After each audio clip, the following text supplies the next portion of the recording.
شاذر جولی نام کی عورت اور اس کا 12 سال کا بیٹا دیکھ کر حیران ہو جاتا ہے۔ اتنے میں جولی کا ڈیڈ بھی آ جاتا ہے۔ جولی شاذر کو اپنے ڈیڈ سے ملواتی ہے اور شاذر سے کہتی ہے تم صرف ڈیڈ کی وجہ سے ہی یہاں پر پہنچے ہو، اگر میں ٹرائی کرتی تو بہت زیادہ وقت لگ جانا تھا۔ لیکن شاذر بنا کچھ کہے چپ چاپ کھڑا رہتا ہے۔ پھر جولی کا ڈیڈ جولی سے کہتا ہے کہ شاذر کو اس کا کمرہ دکھاؤ۔ جولی شاذر کو ایک سٹور روم میں لے کر آتی ہے اور کہتی ہے فی الحال تم اس میں ہی ایڈجسٹ کر لو۔ شاذر کہتا ہے تم نے مجھ سے اتنا بڑا جھوٹ بولا۔ جولی کہتی ہے میں نے کوئی جھوٹ نہیں بولا۔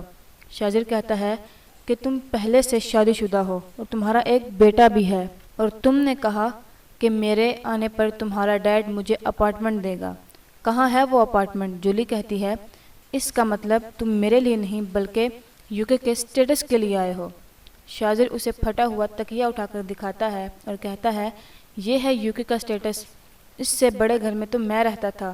میں تمہارے اس جھوٹ فریب میں آ کر اپنے گھر والوں کو جھوٹ بول کر ان کو دھوکہ دے کر آیا ہوں، مگر تم نے مجھ سے اتنا بڑا فراڈ کیا۔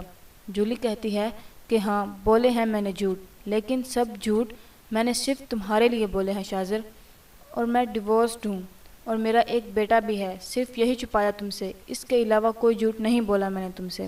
لیکن شاذر اس کی کوئی بات نہیں سنتا اور اس کی انسلٹ کرتا ہے۔ تب جولی کہتی ہے کہ بس بہت ہوا، اگر تم نے مجھ سے شادی نہیں کرنی تو تم نہ کرو، اپنی کنٹری واپس جانا چاہتے ہو تو جاؤ، میں تمہیں فورس نہیں کروں گی، لیکن جانے سے پہلے میرے پاپا کے وہ سارے پیسے واپس کر کے جاؤ جو انہوں نے تمہیں یہاں لانے میں خرچ کیے ہیں۔ اتنا کہہ کر جولی وہاں سے چلی جاتی ہے۔ یہاں دوسری طرف عدنان سمین سے کہتا ہے کہ میں جانتا ہوں کہ آپ کو یہاں آئے ہوئے 2 ہی دن ہوئے ہیں اور اس گھر میں آپ کو کافی طرح کی چیریٹیز کا سامنا کرنا پڑ سکتا ہے، لیکن میرے لیے صرف ہیرا کی خوشی میٹر کرتی ہے، تو میں ہیرا کو لے کر کوئی بھی غیر ذمہ داری برداشت نہیں کروں گا۔ سمین کہتی ہے کہ میں پوری کوشش کروں گی۔ عدنان کہتا ہے صرف کوشش نہیں، آپ کی گارنٹی چاہیے اور وعدہ بھی۔ سمین کہتی ہے کہ میں وعدہ کرتی ہوں کہ میں ہیرا کا پورا خیال رکھوں گی اور آپ کو میری طرف سے کوئی بھی شکایت کا موقع نہیں ملنے دوں گی۔